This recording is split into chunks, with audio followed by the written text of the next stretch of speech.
Assalamualaikum warahmatullahi wabarakatuh. Alhamdulillah, pada kesempatan ini saya akan membacakan terjemahan Al-Quran surat An-Nahl ayat 101 sampai dengan ayat 110. Aku berlindung kepada Allah dari godaan syaitan yang terkutuk.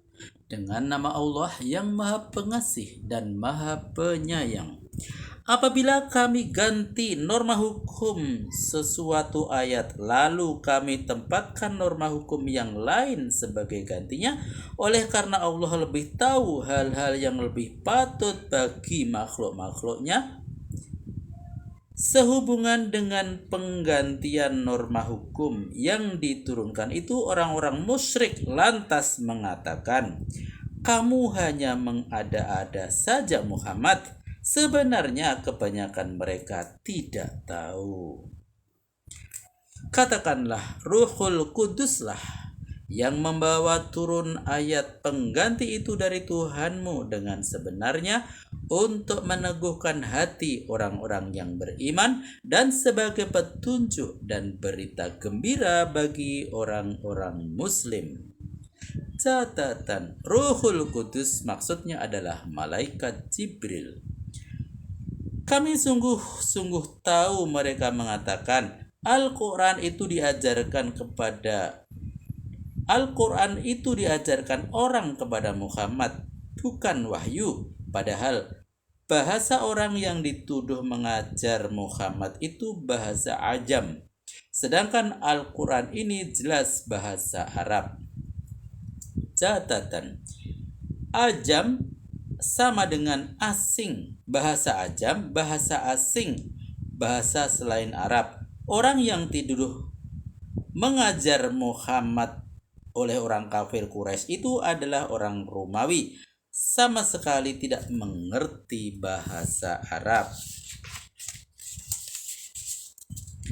Orang-orang yang tidak percaya kepada ayat-ayat Allah tidak akan memberi mereka petunjuk, bahkan mereka mendapat siksaan yang amat pedih.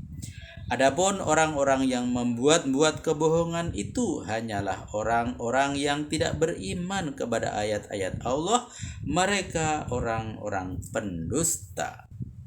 Barang siapa yang kafir kepada Allah padahal tadinya ia beriman, ia mendapat kemurkaan Allah, kecuali bila orang itu dipaksa untuk mengaku menjadi orang kafir sedang hatinya tetap tidak beranjak dari keimanan. Hal itu tidak tercela. Tapi orang yang dengan kemauan sendiri meluangkan hatinya untuk menerima kekafiran, selain ia mendapat kemurkaan dari Allah, juga mendapat siksaan yang amat dahsyat.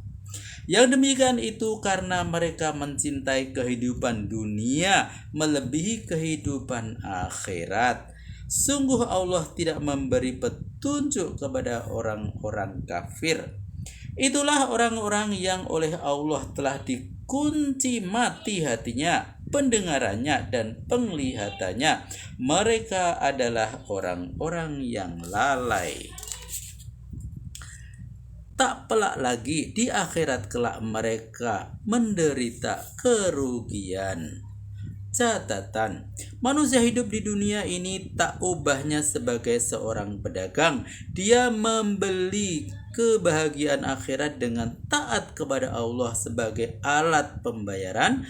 Bila kesempatan yang baik itu tidak dipergunakannya sekarang, pasti perdagangannya akan merugi. Selanjutnya, Tuhanmu melindungi orang-orang yang berhijrah setelah mereka dilanda derita, lalu mereka berjihad dan penuh ketabahan. Setelah hal itu dilaksanakannya, Tuhanmu sungguh-sungguh Maha Pengampun dan Maha Penyayang terhadap mereka.